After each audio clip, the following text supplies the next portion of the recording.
abantu benshi birabaryohera bikanabashimisha bya hato na hato, ndetse ku rundi ruhande na tipu zigatangwa kuri serivisi zagenze neza.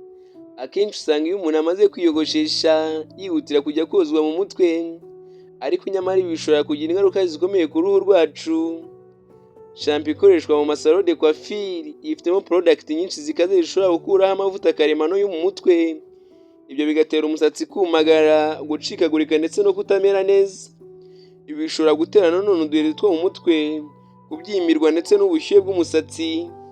Abaganga b'inzobere ku ruhu dermatologist n'abavura imisatsi yo ku ruhu endocrinologist bavuga ibintu bikomeye cyane bijyanye n'uburyo bwo gukoreshamo shampo.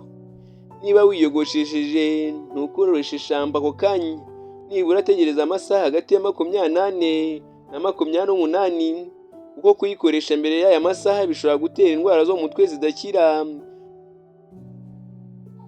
harimo nko kubyimbirwa ndetse no kubabuka k'umutwe n'umusatsi. Kandi bakubwira ko ukwiye kwirinda shampo zifite ingredients zikaze n'izifite sulfates na alcohol nyinshi, kuko ibi byangiza amavuta karemano ndetse bikanakaza n'uruhu. Mbere yo gukoresha shampo, banzure niba idafite alcohol nyinshi cyangwa se sulfates menshi, kandi ifite ubunuke n'ubusharire, cyangwa se pH hagati ya 4.5 kugeza kuri 5.5, kuko ariyo pH karemano y'uruhu rwo ku mutwe.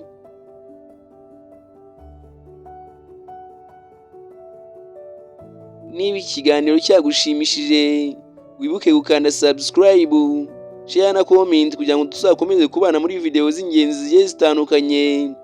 Nge mwabanye muri ikiganiro ndi Chris Ivani.